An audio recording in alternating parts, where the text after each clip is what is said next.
Bienvenue dans Radio Vestiaire, le premier podcast qui déshabille les pros du fitness. Notre but, c'est de leur faire dire tout haut ce qui se dit tout bas. Salaire, loyer, conditions de travail, turnover, formation, rétention des talents. Tous les sujets qui animent les coachs sportifs, les salles de sport et par ricochet leurs adhérents sont à l'affiche de cette série sans tabou, destinée à faire tomber les clichés et à apporter de la transparence. Notre but, parler pour rassembler, pour faciliter les relations au quotidien de ces acteurs qui œuvrent pour un même but, la santé physique et mentale du plus grand nombre. J'accueille aujourd'hui pour le podcast 3 acteurs principaux dans le domaine du fitness en Suisse, que je vais laisser se présenter très bientôt. Jochen Müller, CEO de Let's Go Fitness, Hervé Wagner, directeur des opérations de Non-Stop Gym, et Frédéric Gall, fondateur et directeur de l'organisme de formation FitsPro. Un grand merci à tous les 3 d'avoir répondu présent pour échanger sur ce sujet qui nous anime. Les salles de sport et les coachs sportifs sont-ils faits pour s'entendre ? Avant tout, je vous propose de vous présenter rapidement vos noms, prénoms, vos parcours, vos entraînements préférés, pourquoi pas. Une blague. Fred ? Bien, bonjour à tous. Merci Flora pour cette invitation. Ravi d'être là. Donc, je m'appelle Frédéric Gall, j'ai aujourd'hui 53 ans. Je suis dans le secteur du fitness depuis une trentaine d'années et je suis arrivé en Suisse en 98 où j'ai monté avec mon épouse une école de formation FitsPro qui a aujourd'hui 22 ans. Et nous sommes installés dans nos nouveaux bureaux depuis 3 ans à Versoix. Donc voilà, c'est essentiel de nos activités. Et effectivement, j'ai en 22 ans eu l'occasion de développer nos activités et développer un réseau professionnel important, dont effectivement les acteurs comme Let's Go, Non-Stop et beaucoup d'autres. Donc un plaisir d'être là et ravi de répondre aux questions que tu vas pouvoir nous poser. Super. Jochen ? Oui, bonjour à tous aussi. Merci aussi pour l'invitation. Jochen Müller, donc, même malgré un nom très très germanique, de naissance belge et grandi dans le canton de Vaud, à l'ESA. Après des études à Mauquelin, beaucoup en Suisse allemande, beaucoup à l'étranger, et de retour dans la région lausannoise. Depuis une année à la position de CEO du groupe Let's Go. J'ai eu l'occasion tout au début de ma carrière de rencontrer d'ailleurs Fred aussi dans des conventions. On était plus actifs encore sur les scènes. À l'époque, c'était le spinning qui reste toujours une de mes activités favorites. J'ai eu la chance de découvrir ce sport avec Johnny G, qui était le créateur, et de former beaucoup de monde à travers le monde, ce qui m'a un petit peu fait découvrir le goût pour le fitness en découvrant toutes les différentes possibilités qu'on avait dans les pays, que ce soit en Arabie Saoudite ou au Brésil ou n'importe où.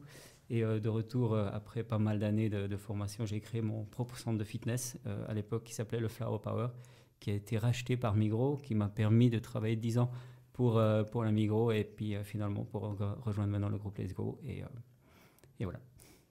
Chouette, merci beaucoup. Hervé ? Salut, donc Hervé Wagner, je travaille chez Non-Stop Gym depuis maintenant 5 ans.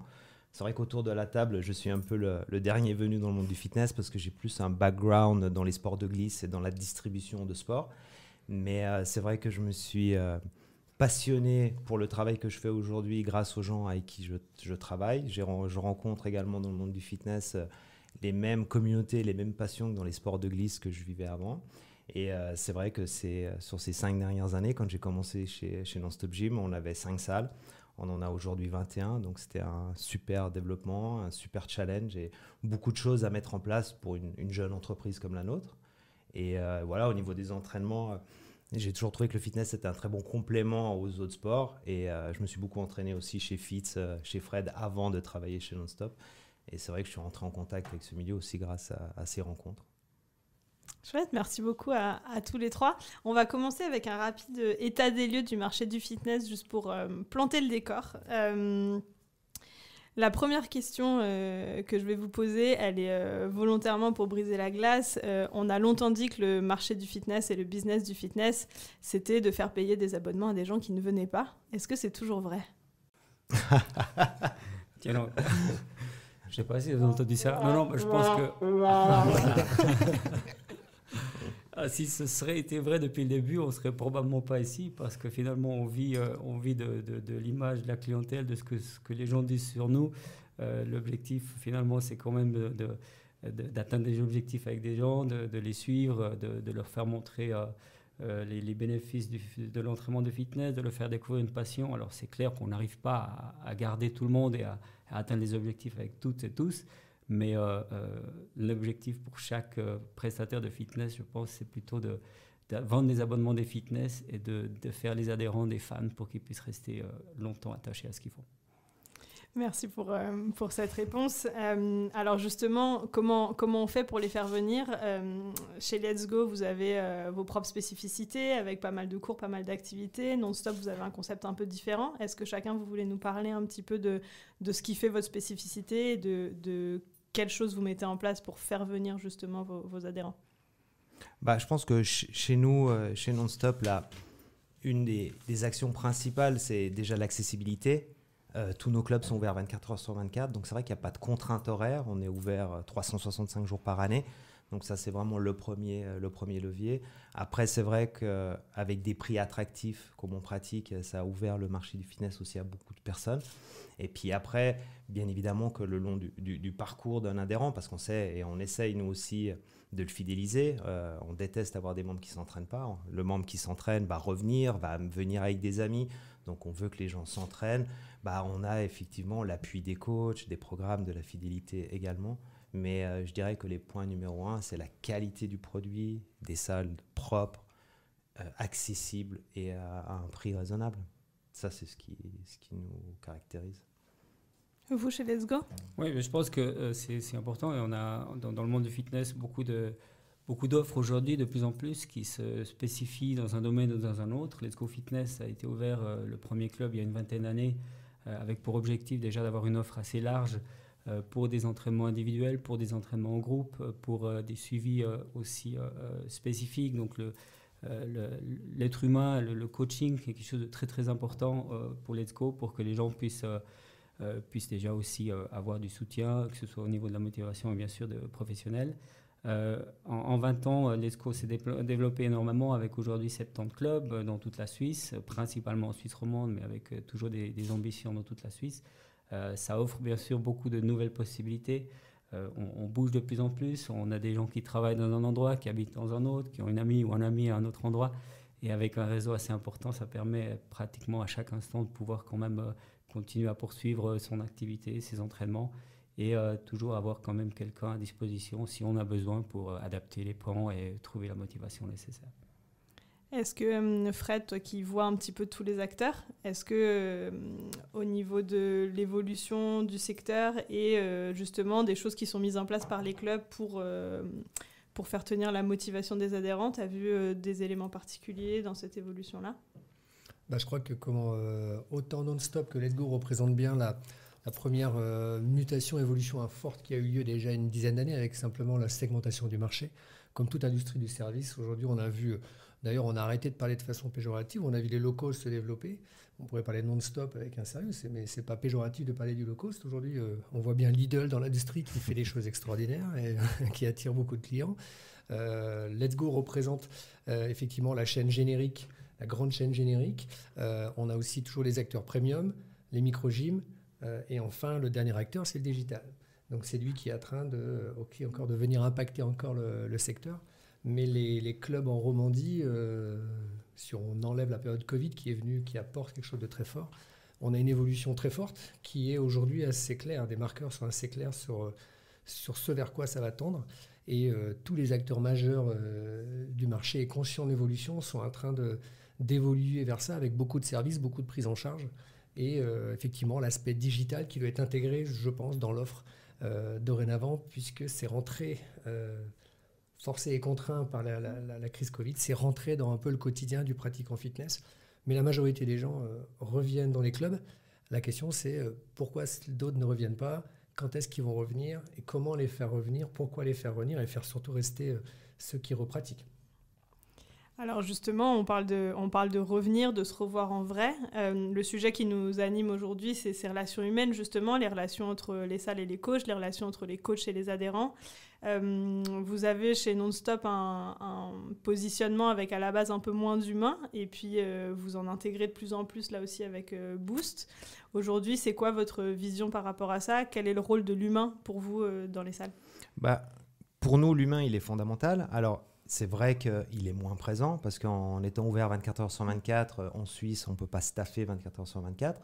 Mais ce qui est déjà important, c'est que quand on a du monde, qu'on ait un service, un très bon service, surtout au niveau de l'accueil par rapport à la partie, je dirais, réception, gestion des abonnements, et c'est très important. Donc c'est vrai que les équipes doivent être formés, doivent être à l'écoute et sont vraiment orientés clients pour amener la meilleure expérience, parce qu'on n'est pas souvent là, c'est vrai. Et après, il y a aussi la partie coach qui est extrêmement importante, parce que le coach fait partie de l'âme d'un fitness. Un fitness sans coach, je pense que pour moi, ça ne fait pas sens. Alors, c'est sûr qu'on a aussi là des heures de présence de coach, mais on a des coachs qui viennent accompagner les adhérents lors de leur première inscription avec des programmes gratuits qui sont offerts, mais également des coachs qui pratiquent leur activité d'indépendant, qui donnent du coaching et qui créent justement cette ambiance de club aux heures où il y a de la présence. Après, il y a aussi beaucoup d'adhérents qui ne veulent voir personne. Ils veulent s'entraîner tranquille, ils viennent des fois à 3 heures du matin, ils font leur séance, mais quand on est là, il faut qu'on soit présent par le staff, qui est plutôt le staff de réception et d'entretien et d'accueil, et par les coachs par rapport à leur expertise technique et les conseils qu'ils peuvent amener aux clients. Et régulièrement, mais là, ce n'est pas notre spécialité quand on à Let's Go, avec des small groups, mais qui restent vraiment des small groups, pas des cours collectifs. Johan, tu disais dans une interview que tu avais donnée quand tu étais directeur pour Migros, toujours, que vous développiez essentiellement par création de clubs et non pas par reprise, puisque souvent les clubs étaient façonnés par leurs équipes et leurs dirigeants. Est-ce que ça veut dire, à ton avis, que ce sont les humains qui font les salles et non l'inverse ? Je vois que tes recherches sont excellentes. Parce que j'ai fait mes devoirs. Voilà. Ouais, en plus de ça, je ne sais même pas si l'interview était en allemand, mais aujourd'hui, on peut les traduire facilement. Merci Google Translate. Alors voilà, non, c'était une autre époque avec un concept encore peut-être un petit peu plus poussé. On a fait à cette époque-là, comme on le fait d'ailleurs aujourd'hui, en grandissant de façon organique ou anorganique, on a les deux expériences qu'on peut comparer maintenant un peu plus facilement. Le fait d'acquérir un club qui est déjà existant, ça nous permet de grandir déjà beaucoup plus vite. Ça prend du temps de trouver le bon endroit, de créer après un concept, de faire les investissements, de monter le nombre des membres. Par contre, on prend une culture déjà établie, on prend des clients qui ont déjà du vécu avec des personnes en général qu'on reprend aussi, mais il y a parfois des nuances dans les concepts et des changements. Donc, la transformation d'une culture de société ou même d'un produit prend aussi beaucoup de temps. Aujourd'hui, les derniers 2 ans, avec Let's Go, avec une croissance de 16 clubs en 2 ans, qui était assez rapide par rapport à toute la structure qu'on avait sur place, elle s'est faite surtout par de l'acquisition. Donc j'ai changé peut-être un petit peu de discours à ce moment-là. C'était plus adéquat pour faire une entrée sur le marché aussi en Suisse allemande, mais ça a provoqué aussi ces changements un peu de culture qu'on sent même encore 1 année, 2 ans après. Et c'est des choses qui ont les avantages et les désavantages. Je dois rajouter un truc. je te voyais surpris. Non. Merci beaucoup pour ces premiers éléments sur le contexte. On peut maintenant parler aussi des challenges actuels, justement, dans ce domaine entre les humains qui font le fitness d'aujourd'hui. Il y a beaucoup de challenges à la fois sur la partie du contenu des trainings, et j'ai aussi fait mes devoirs en écoutant une interview de Hélène Berg, donc une des cofondatrices de Non-Stop, qui disait qu'il faut maintenant rendre les trainings plus inspirants, plus divertissants, donc qui demande aussi beaucoup d'évolution de ce côté-là et du côté du coaching. Est-ce que c'est dans cet objectif-là, Hervé, que chez Non-Stop, vous avez rajouté aussi tout ce côté small group ? Est-ce que ça fait partie d'une stratégie plus long terme aussi ? Oui, après, on pense que, de nouveau, dans le fitness, il y a plein de catégories d'adhérents. Il y a des gens qui s'entraînent très sérieusement et le fun ne fait pas partie de leur routine parce qu'ils ont leur programme, leur répétition, leur charge, leur alimentation. Mais il y a aussi des gens qui cherchent du fun, qui cherchent du plaisir, qui viennent des fois aussi pour souffrir et pour être ensemble. Donc, c'est vrai que la partie fun, ludique, et je pense que c'est quelque chose aussi que Fitz enseigne et pousse auprès des coachs. Je veux dire, les gens, il y a une transmission. Et effectivement, on va plus souvent, on y va plus régulièrement si on a du fun. Si les gens, ils aiment bien faire des balades en vélo, si j'aime bien aller faire du ski, c'est également parce que c'est fun, c'est convivial. Donc, c'est vrai que d'amener cet aspect plus cool, plus fun, justement, dans les salles de fitness, ça nous semble important. Et il y a aussi des studios qui le font de manière de très très bonne manière, en ajoutant la musique, la lumière, une ambiance. Et voilà, les gens, ils ont besoin de fun, ça c'est sûr, définitivement. Est-ce que tu sens que ça c'est une demande du côté des coachs aussi, Fred, d'avoir du fun et des cours mis en scène, etc. Alors ça, c'est une évidence que les clubs sont des lieux sociaux avant tout. Ça s'appelle un club. Ah ouais. Donc c'est là où des êtres humains se retrouvent. Moi, j'aime bien dire que le fitness, l'activité physique est un prétexte pour se retrouver en fait. Excellent prétexte. Mais finalement, c'est ça. Et je pense que en anglais, on parle d'exertainment, donc la contraction de divertissement et d'entraînement. Et je pense que c'est une des missions premières. Et pour les coachs, c'est notre grosse mission à FitzPro, c'est effectivement d'amener des gens à la fonction première d'un futur coach. Peut-être que tu vas nous poser la question, bien sûr, mais d'un bon coach qui a toujours voulu faire carrière ou qui fera carrière. Bien sûr, il faut être passionné, mais les gens pensent beaucoup que c'est avant tout, j'adore le sport, j'adore faire du sport, donc je vais devenir coach.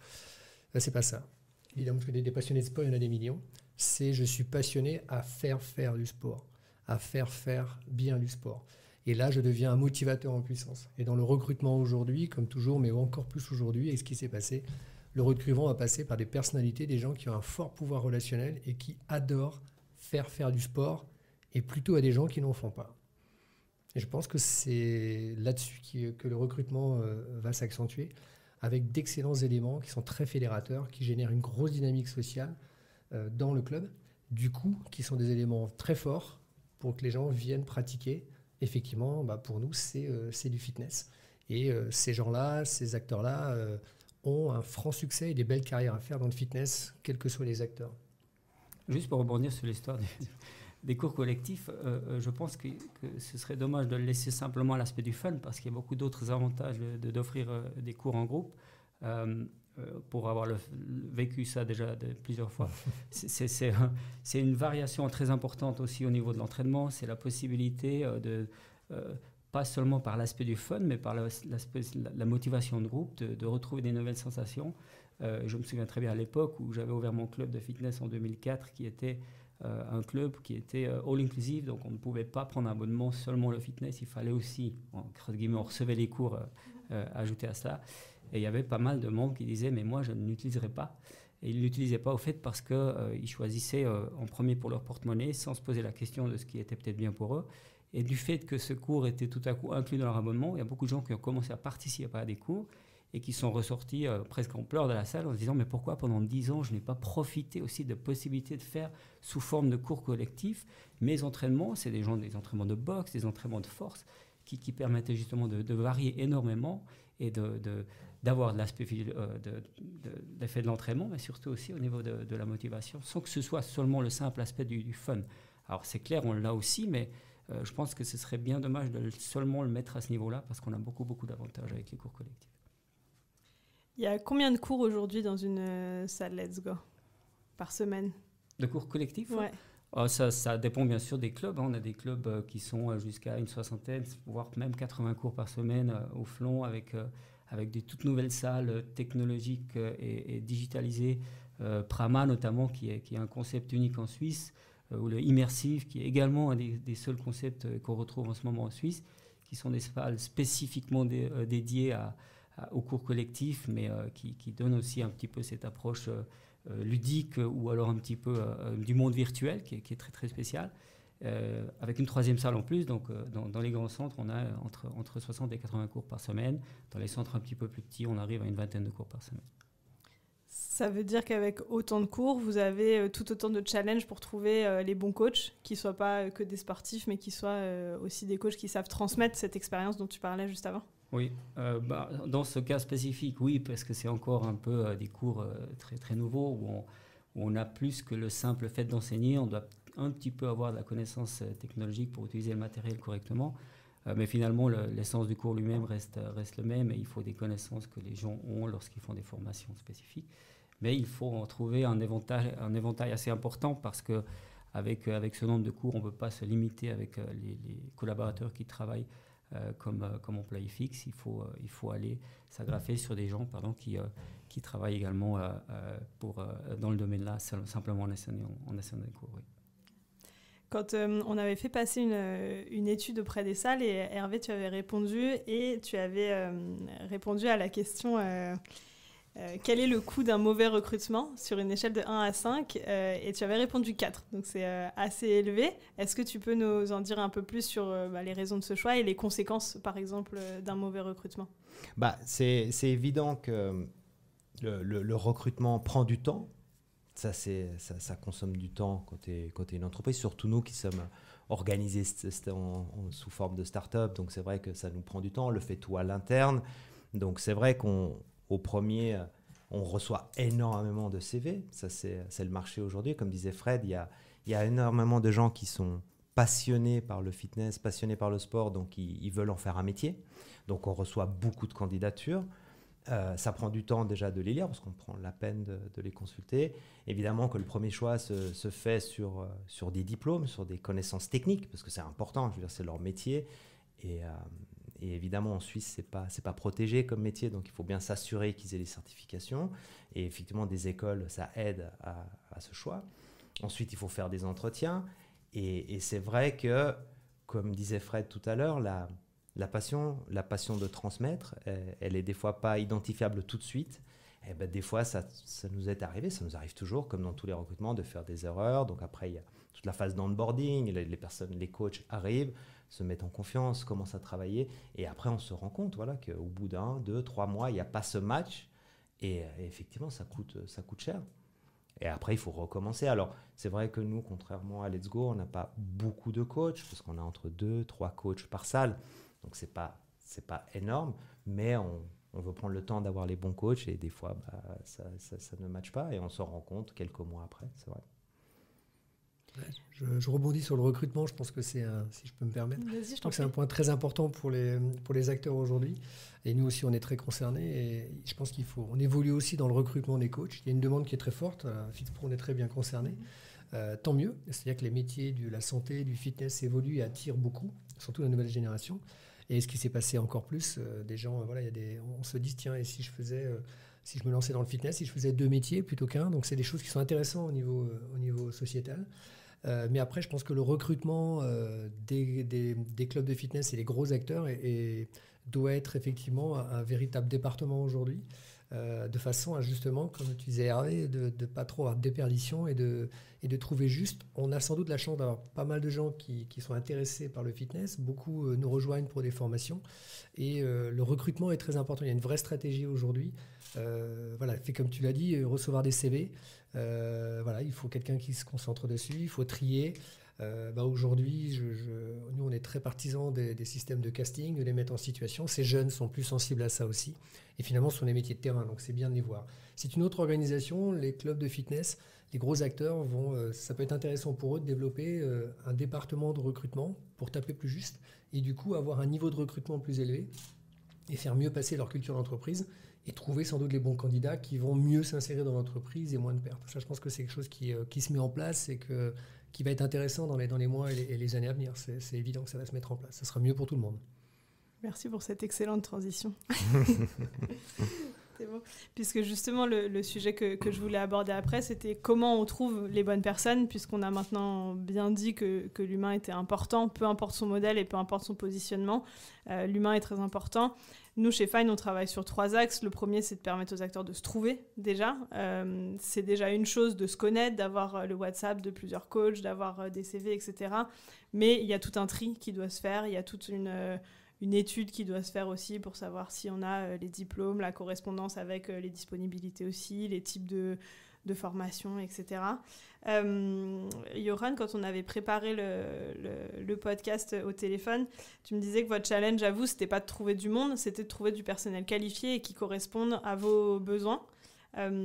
Comment vous abordez ça aujourd'hui dans le recrutement ? Oui, c'est le téléphone de Fred qui... Oui. Désolé. Appelle un ami. C'était juste avant pour la réponse. Pardon. Non, en effet, donc c'est clair qu'avec les services de qualité qu'on veut offrir, pour nous, le coach, qui est un des éléments piliers de notre concept, doit pouvoir apporter ses qualités. Et c'est des qualités aujourd'hui qui sont quand même assez larges. On ne parle pas seulement des compétences spécifiques au niveau du suivi de l'entraînement. Ça va déjà de l'accueil, de tout ce qui est avant et après l'entraînement également. Mais aussi, bien sûr, au niveau d'accueil, on doit essayer de recruter des gens qui ont une formation adéquate, qui ont de l'expérience. Et c'est vrai que c'est assez difficile et on est finalement un petit peu dépendant du paysage de formation qu'on retrouve en Suisse romande spécifiquement. On a d'ailleurs à ce sujet-là, commencé un petit peu à côtoyer FitzPro. On avait discuté il y a maintenant à peu près une année avec Fred de créer aussi une formation pour des gens qui veulent faire justement un deuxième métier pour pouvoir être intégrés professionnellement dans le monde du fitness. Et on a repris un petit peu un modèle qu'on retrouve de la Suisse allemande qui permet aujourd'hui d'acquérir un brevet fédéral, ce qui est quand même quelque chose d'assez attractif aussi pour les gens qui souhaitent entrer sur le marché du fitness. Et ça nous permet, avec des professionnels de la formation et puis des professionnels qui sont sur le métier, de pouvoir parallèlement former des gens qui soient aussi après aptes rapidement et à long terme à travailler au niveau des qualités qu'on souhaite avoir. Alors Fred, du coup justement, les salles cherchent des coachs. Est-ce que ça veut dire qu'aujourd'hui les nouveaux coachs ou les coachs qui sortent de formation, ils ont l'embarras du choix? Est-ce que c'est eux qui ont le pouvoir aujourd'hui et qui peuvent choisir où ils veulent travailler? Ou est-ce qu'il y a un équilibre, tu as l'impression, entre le volume de coachs recherchés, le volume de coachs qui sort de formation, qui est prêt à travailler? Alors la question est bonne, je pense qu'il y a un équilibre, mais il y a effectivement un peu l'embarras du choix dans la mesure où les gens ont bien compris les contours du métier et sont très motivés.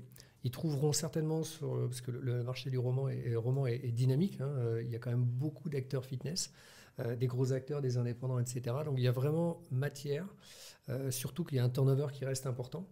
On sait que aujourd'hui, on vient de sortir une enquête de nos étudiants, nos alumni, qui est très intéressante, que je partagerai avec mes amis ici présents et d'autres, puisque nos étudiants ont parlé sur les 3 dernières années, on a des résultats très intéressants, donc on vient de les synthétiser, donc ça sera le sujet, nous aussi, d'une communication importante, mais leur parcours est entre 3 ans, 4 ans, voire 5 ans.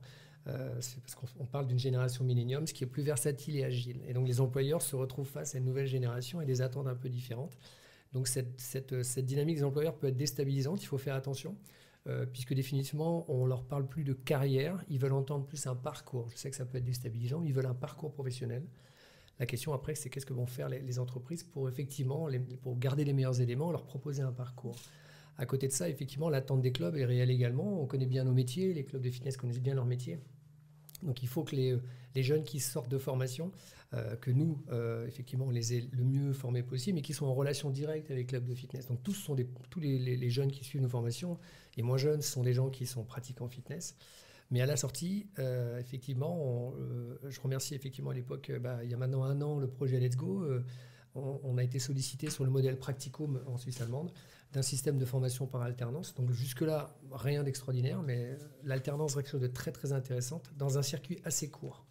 Parce que c'est aussi important, simplement, les gens, toutes les formations aujourd'hui sont plus courtes, plus intenses, avec une forte immersion dans l'entreprise. Donc on a développé ce projet FFPA avec Let's Go, qui est un peu un laboratoire cette année, avec déjà une quinzaine de jeunes qui ont commencé.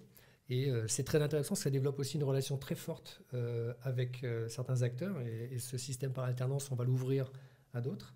On a commencé avec Let's Go de façon à maîtriser les données. Et on a des relations beaucoup plus étroites aussi, puisque les attentes des acteurs sont là, on peut s'exprimer et on customise au maximum l'information, parce qu'on veut que la culture d'entreprise du partenaire soit là et que les jeunes comprennent très très bien où est-ce qu'ils vont travailler. Et ils sont déjà en immersion en club, en formation avec nous. Donc c'est assez intéressant.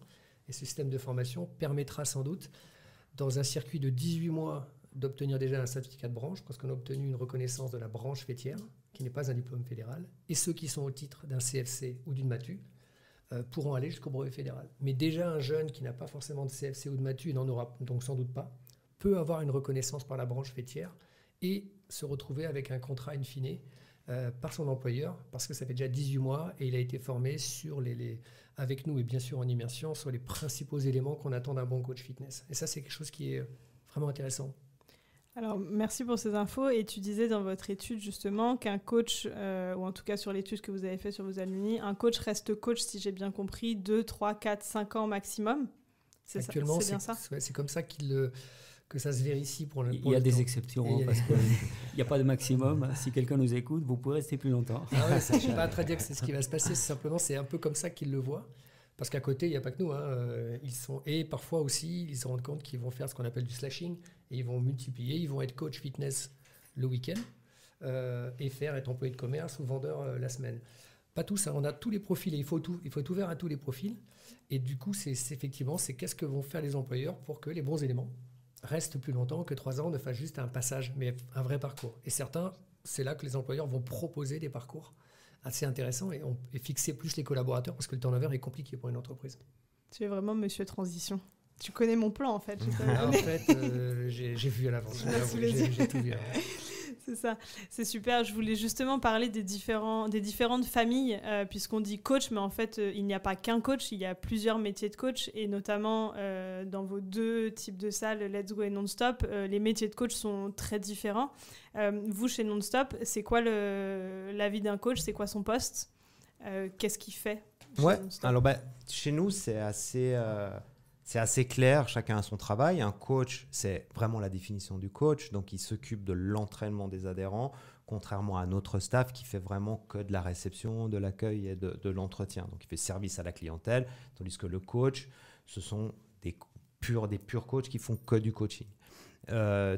Tous nos coachs ont des statuts d'indépendants et des statuts d'employés, avec très peu d'heures comme employés, mais avec un statut d'indépendant. Donc, c'est vrai que nous, on cherche vraiment des profils d'auto-entrepreneurs. Donc, vraiment des coachs qui ont envie de développer leur clientèle, de développer leur propre business dans nos locaux grâce à nos infrastructures et d'amener ce service à la clientèle et cette ambiance. Et également, je rebondis sur ce que disait Fred, c'est que c'est vrai qu'on a une grande diversité de coachs et ça, c'est aussi important pour nous.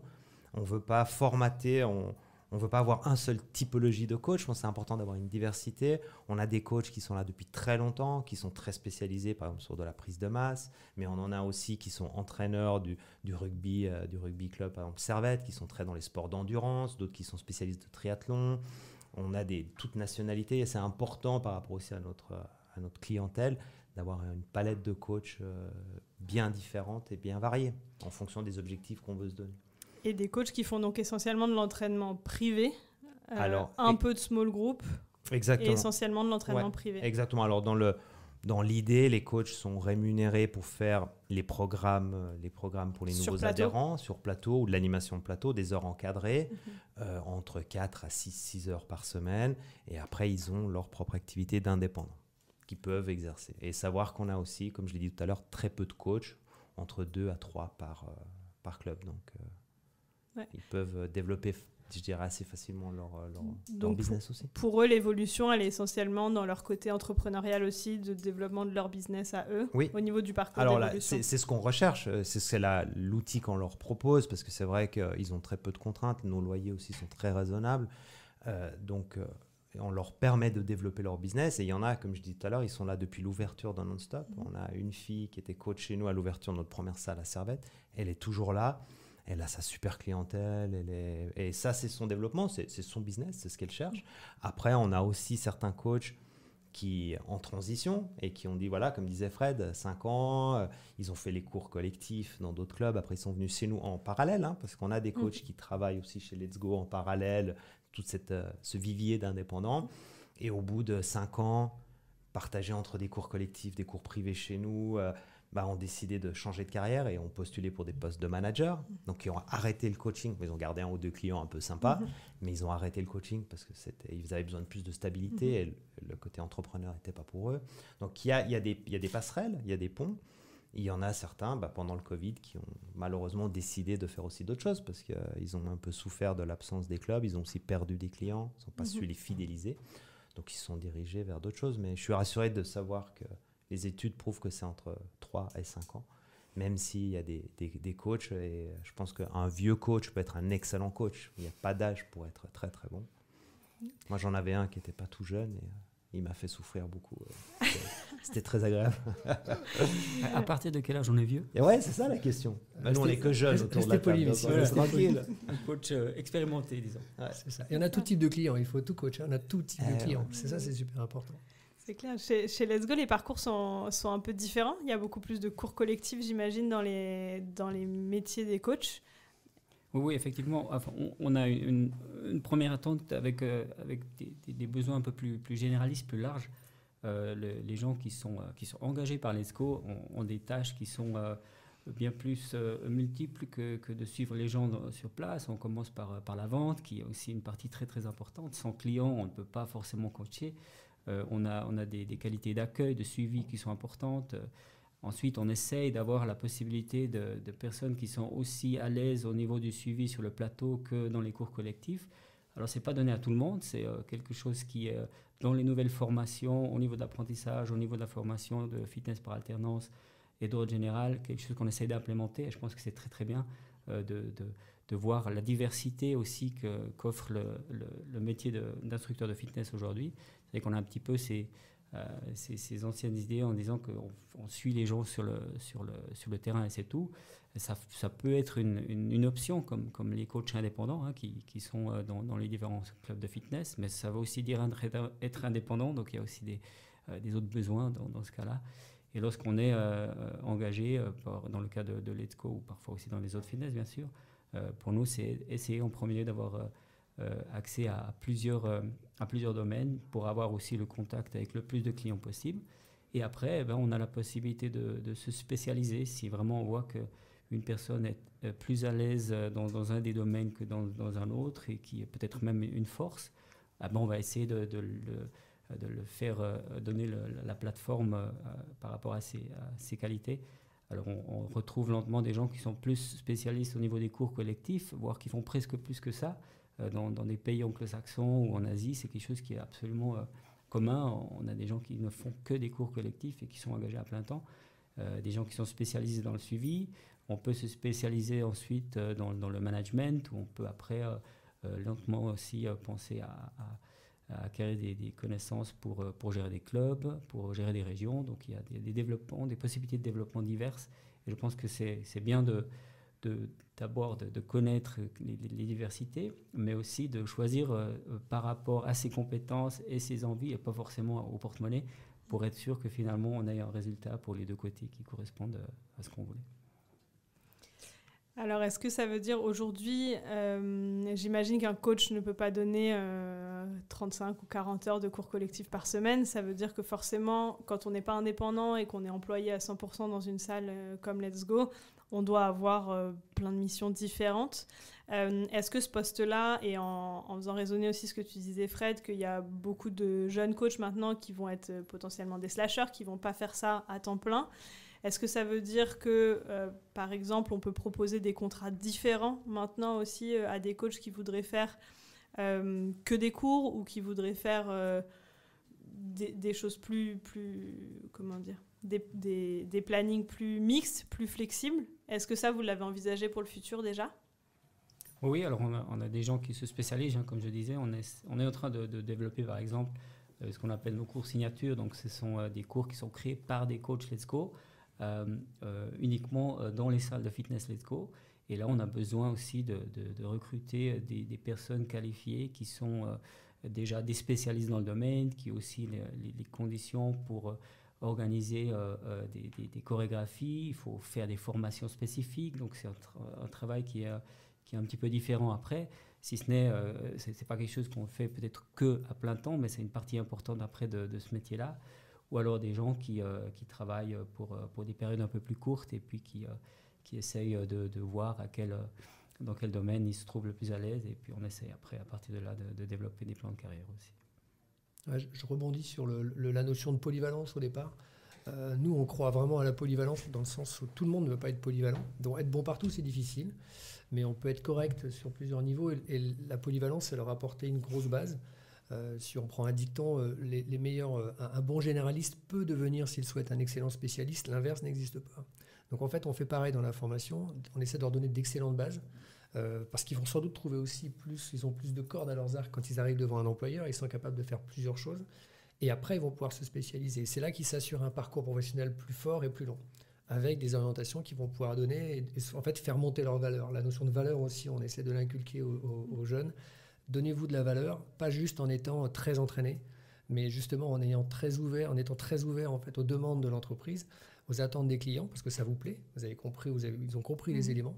Et du coup, cette notion de polyvalence, pour ceux qui le sentent, et la FFPA, c'est ça, c'est de permettre à des jeunes qui sont de bons polyvalents en 1 an et demi, 2 ans, et du coup, qui vont remplir beaucoup de cases pour l'employeur. C'est aussi intéressant pour tout le monde, et ils ont tout de suite un emploi assez dynamique. Ensuite viendra le temps de la spécialisation, s'ils le veulent. Et puis ceux qui ne sont pas trop dans la polyvalence, Alors, par contre, ils vont devoir assez vite partir sur l'expertise, puisque si on a une base, ils doivent devenir des très bons coachs. Et du coup, travailler pour ça, comme disait Hervé, il va falloir du coup développer vraiment les notions de coaching sportif et se spécialiser, mais être fort, parce qu'effectivement, la concurrence est forte. Et qu'est-ce qui va faire qu'ils vont être très bons ou mieux qu'un autre? Alors, si on parle de demain, les parcours de carrière, et on l'a vu dans le passé, on a eu parfois des carrières de coach qui évoluent, qui restent, je crois que chez Let's Go, il y a des gens qui restent 5 ans, 7 ans, 10 ans peut-être, qui sont là depuis longtemps en tant qu'employés, qui évoluent. Est-ce que vous pensez que dans le futur, ça peut rester? Est-ce que vous envisagez des parcours de carrière différents pour les coachs, et qu'est-ce que vous mettez en place pour ça? Alors j'espère qu'ils vont encore rester pas mal d'années. Déjà, rien qu'en pensant à notre clientèle qui va de 16 à 90 ans, ou 90 pour rester vaudois, on a besoin aussi de personnes avec plus d'expérience, pas forcément une personne qui a 40, 60 ans ne veut se faire conseiller par un jeune. Il y a une notion de qualité sociale aussi qui est très importante. Pour ça, il faut offrir des plateformes pour que les gens puissent continuer à travailler quand même dans le groupe Let's Go. Maintenant, il y a aussi beaucoup de changements qui s'opèrent, et puis on a besoin de pouvoir travailler avec des sociétés qui nous amènent des nouveaux employés. Est-ce qu'il y a des points de friction aujourd'hui avec le modèle que vous avez chez Non-Stop? Est-ce que vous envisagez des choses différentes pour la suite, ou est-ce que les parcours de carrière fonctionnent bien comme ça? Non, si on parle purement des coachs, ça fonctionne très bien comme ça. Alors, bien évidemment que la situation de la pandémie a quand même beaucoup affecté cette indépendance des coachs. Mais c'est vrai que les bons coachs qui ont un excellent relationnel, qui sont, comme disait Fred, aussi entrepreneurs, mais qui sont un peu un couteau suisse à quelque part, très spécialisés, mais qui savent s'adapter, qui ont su faire beaucoup d'entraînement à domicile, par exemple. Donc, tous ces coachs-là, ils s'en sortent même très bien, et ils voient, bien évidemment, là, depuis un mois, avec le certificat Covid, c'est un petit peu plus compliqué, mais ils voient que leur business est quand même là, c'est périn, et que ça va continuer. Et après, il y en a qui se dirigent vers d'autres métiers et qui sont polyvalents. Donc, si effectivement, on parle aussi de coachs jeunes, nous, c'est vrai que notre moyenne est assez jeune dans les coachs, c'est aussi un premier tremplin pour eux, une opportunité. Et ils s'adaptent aussi. Il y en a qui s'adaptent très bien et qui font d'autres jobs à côté, mais qui leur conviennent très bien. Un magasin de sport et coach les week-ends ou la semaine. Et c'est fantastique. Ça amène aussi une autre vision que le coach peut-être des années 80 en débardeur gym tonic, quoi. C'est autre chose. Ils s'adaptent. Ils sont très polyvalents. C'était pas pour toi, Fred. Tu parles de nous, là. C'est pas chouette. C'est pas chouette. Pardon. Tu peux mettre le petit...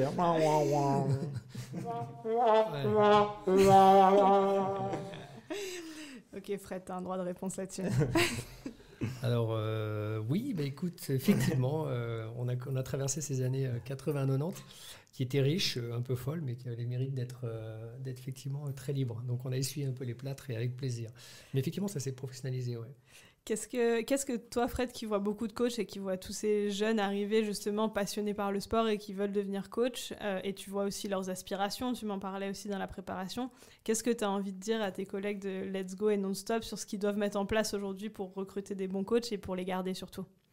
Alors, ce qu'ils doivent mettre en place, bon, je pense on est entre professionnels, donc ils savent déjà ce qu'ils doivent mettre en place, mais voilà, l'échange est que nous aussi, en tant qu'école de formation, on s'adapte beaucoup.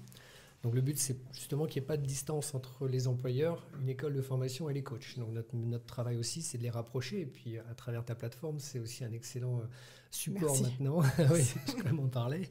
Mais effectivement, donc on doit être nous en relation, puisqu'in fine, nos étudiants diplômés, puisque effectivement ils ont une formation professionnelle avec une référence européenne, il faut qu'ils trouvent des emplois. In fine, il faut quand même qu'ils le trouvent. Donc nous, effectivement, dans l'idée aujourd'hui, c'est qu'on sait que les jeunes, dans nos enquêtes, ont écrit qu'ils voulaient à 30-40% rêvent, fantasme peut-être d'être indépendants, d'être coach professionnel. C'est aussi aujourd'hui, au niveau social, tout le monde a envie d'être coach, parce qu'on a l'impression qu'on gagne peut-être mieux sa vie en étant coach, indépendant, etc. Ce qui peut être vrai pour les meilleurs, mais c'est plus complexe que ça. Donc il y a des vraies opportunités professionnelles.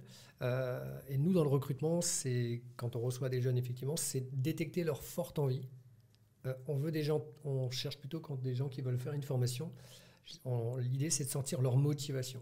Leur niveau d'entraînement est très important, mais on était aux sportifs. Et il y en a c'est pas le problème.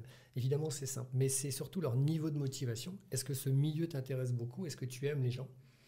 Et effectivement, là, ils se donnent déjà les moyens de pouvoir effectivement être perméables et être sensibles avec l'industrie. Et du coup, ils vont certainement retrouver à travers les différentes formations et les différents acteurs des opportunités parce que c'est vaste. Donc moi, je suis plutôt très positif sur l'évolution à venir. Et c'est leur profil psychologique qui est le plus important. C'est eux qui doivent être, c'est notre message à faire passer, parce qu'après ils rentrent dans l'entreprise et l'entrepreneur lui en face, effectivement, comme je disais, va peut-être adapter son recrutement pour faire quelque chose d'assez fun, parce que parfois ils ont aussi une vision qui peut être un petit peu étriquée. Alors ils sont souvent pratiquants. Par contre, parfois ce qui est bien aussi, c'est qu'ils sont pratiquants des salles et ils viennent vers la formation. Donc ce qui est pas mal, c'est qu'ils connaissent déjà la salle. Et ça, c'est intéressant. Les gros acteurs, par exemple, ils ont devant eux tous les jours sans doute des futurs collaborateurs qui connaissent très très bien leur club. Les vestiaires, la radio vestiaire, les entraînements. Donc ce sont des bons prescripteurs. Et nous, on leur dit, n'oubliez jamais que vous avez été adhérent. N'oubliez jamais ce que vous avez ressenti la première fois où vous êtes entré dans une salle. Et si vous avez été bien accueilli, vous étiez dans une bonne salle. Qu'est-ce qui s'est passé? Qu'est-ce qui vous a plu? Par contre, ne faites jamais, ne subissez pas peut-être ce que malheureusement vous avez ressenti. Donc au contraire, vous allez passer de l'autre côté. N'oubliez jamais que vous êtes adhérent et passionné. Et du coup, à vous de maîtriser les clés. Et là, ça leur donne des éléments. C'est intéressant. Et ça, c'est quelque chose qui marche bien. On a des gens qui sont extrêmement motivés. À nous de leur donner les éléments. Et ensuite, quand ils arrivent en entreprise, de les accueillir, de leur proposer un parcours. Et de leur donner de la place aussi, que ce soit dans les questionnaires qu'on a fait passer ou dans les discussions qu'on a eues. Ce qui était beaucoup ressorti aussi, c'était l'importance aujourd'hui pour un coach de sa personnalité, de son style de coaching. Tu parlais aussi, Johan, des cours signatures, de chacun qui va apporter aussi sa patte. Aujourd'hui, quelle place vous faites à ça chez Let's Go et pourquoi pas à des indépendants? Est-ce que vous en accueillez aussi beaucoup? Est-ce que vous avez de la place pour eux? Oui, on a aussi le modèle avec les indépendants où les coachs peuvent vraiment utiliser la plateforme de Let's Go et faire du mieux possible en choisissant eux-mêmes la façon dont ils veulent les entraîner. Et je pense que la personnalité d'un coach, c'est central parce c'est comme disait Fred au début, les gens viennent pour se retrouver dans un club. Parfois, le coach, c'est un animateur, parfois, c'est un psychologue, parfois, c'est un simple pote, un ami, parfois, c'est un professionnel de la santé. Donc, ils ont quand même un rôle assez important pour essayer avec toute la palette de clients qu'on a, avec la différence d'âge et les besoins, etc. Donc, je pense que la personnalité d'un coach va faire que les gens aussi, à moyen et à long terme, vont s'attacher plus à une personne qu'à une autre. D'ailleurs, c'est la force un petit peu des coachs, hein, c'est que beaucoup de clients viennent finalement aussi pour un coach, pas forcément pour une enseigne. Donc, ils ont quand même avec ça la capacité de générer beaucoup de nouveaux publics, de les rendre fidèles, etc. Donc, c'est très important de voir aussi quel genre de personnalité on a dans nos coachs pour travailler à long terme. Merci beaucoup à tous les trois pour toutes ces infos. Le temps passe vite. Et j'ai envie de vous poser une dernière question. On a parlé beaucoup des challenges de demain, des parcours de carrière qui existent aujourd'hui, des différents acteurs aujourd'hui, que ce soit la formation, les clubs. Fred, tu parlais beaucoup des services recrutement qui vont devoir aussi évoluer. En quelques mots, est-ce que chacun, vous pouvez me dire aujourd'hui, qu'est-ce qui vous manque, vous pensez, pour le futur et pour cette fameuse relation avec les coachs, pour cette partie recrutement? C'est les points de connexion qu'il faut développer. Des plateformes de recrutement, des systèmes de casting, des données, montrer que les entreprises cherchent. Les entreprises doivent chercher, en fait, quand on cherche un employé, c'est déjà trop tard. Donc en fait, c'est d'être constamment en recrutement. Je pense que les entreprises doivent être constamment en recrutement, puisque c'est un peu le système des talents. On aime ou on n'aime pas, on peut dire c'est un peu The Voice tous les jours. C'est des gens qui ont du talent. Écoute, montre-nous et je te veux dans mon équipe parce que je n'avais pas imaginé. Moi-même, dans mon entreprise, je viens de recruter un jeune de l'EHL. Je n'ai pas de place pour ça, ce n'était pas prévu. Mais j'ai rencontré un gamin que je trouve génial, qui fait un excellent travail dans l'équipe. Heureusement que je ne l'ai pas laissé passer, quoi. Donc en fait, il y a des fois, il faut rester ouvert à ça et être constamment en recrutement. Et ça donne des opportunités vraiment intéressantes à tout le monde. Moi, je pense qu'il faut être... Et donc, rester ouvert à ça. Rester très ouvert en recrutement, à la dynamique. Merci. Johan? Bonne question. Qu'est-ce qui nous manque? C'est vraiment la possibilité de pouvoir rapidement trouver les personnes qu'on a besoin adéquatement. Donc, il faut peut-être créer un système qui nous permet d'être plus en amont en contact avec des potentiels employés qui ont déjà un certain bagage, avec lequel on peut peut-être déjà s'échanger régulièrement sans qu'on ait quelque chose de concret. Essayer de créer une sorte de connexion qui n'est pas encore complètement fixe, mais des échanges pour peut-être aussi mieux déjà un petit peu en amont apprendre à se connaître. Hervé disait que le fait d'engager quelqu'un prend beaucoup de temps, ça coûte de l'argent, de faire des faux choix, c'est quelque chose qui nous prend beaucoup aussi de ressources et beaucoup d'argent.